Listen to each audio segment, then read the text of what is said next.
Hi, Sanford Smith here with Penn State Extension.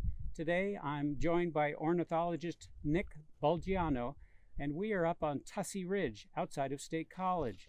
We're observing the migration of golden eagles coming from the south and heading to the north. It's March.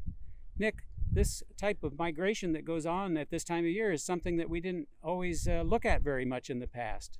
No, we really only became aware of it when Dave Brandis, a Penn State graduate student, started watching here in the mid-90s.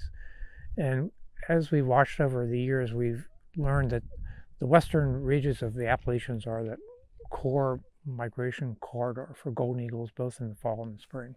Okay. People often think about the fall as the main migration time, but they all come back, don't they, in the spring? Yes, yeah, we think roughly 1,000 golden eagles come north and south in these ridges that we can see from the south to the north. Do they come at a specific time? Is it like over a 1 week period, or is it stretched out? In the spring, it's primarily the first 3 weeks of March. In the fall, it's much more leisurely. It's mainly late October through mid-December. And why do they follow ridges? They do follow ridges because they get wind updrafts, and so they can surf the top of those updrafts and get motion north for free. Are they flying all night long? Well, it's usually during the peak of the sun because they're also getting energy from the thermals. So they get up in the morning, they start flying maybe 9 or 10 o'clock, and they usually quit by 4 or 5. Okay, so those thermals, by that you mean the heat that's coming, kind of radiating back up from the hills and keeping the air more buoyant, so to speak? That's exactly right. So they might be 500 or 1,000 feet above us using the wind updrafts and the thermals. Now, the golden eagles at the farther south, they go the southern Appalachians, like in northern Alabama. These are not what you'd call neotropical migrants. No, they're North American migrants. Okay. So at most they might fly a couple hundred miles a day. Wow, that's a lot of distance. And then what's their destination? So the eastern golden eagles breed up in the northern Canada and Labrador and northern Quebec and Ontario. So way up in the Arctic, they nest on cliffs or in large pine trees. Wow. Huh. I understand also that there are some ways they can track those birds with small radio transmitters or cell transmitters. Yes. So transmitters have been put on them, and that's how we know what routes they follow. We first learned there were golden eagles in the east in the 1930s when Hawk Mountain watchers started recording them.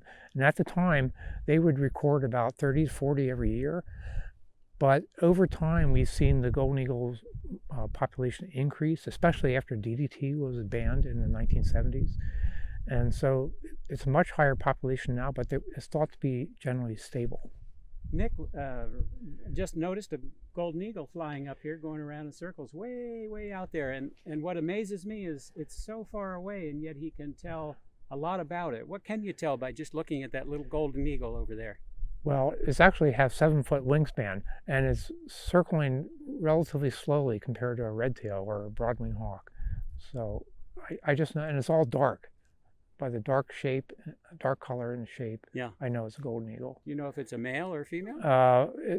That's really hard to tell. So females are about 10% bigger. I can't tell at this distance. Okay, interesting. So Nick, what do the birds eat as they migrate north? Yeah, the golden eagles primarily eat off of deer carcasses that they find in the forest. Okay, the ones that didn't make it through the winter, I suppose. Primarily. Yeah. Or hit by cars. Right. Another thing I'm curious about is, why do you do this? Golden eagles are like the wildest creatures, and it's a spectacular migration through here, one of the most spectacular migrations we could witness. These have been a few thoughts about bird migration in the spring. Thank you very much for listening, and thank you, Nick. Oh, you're welcome, Sandy.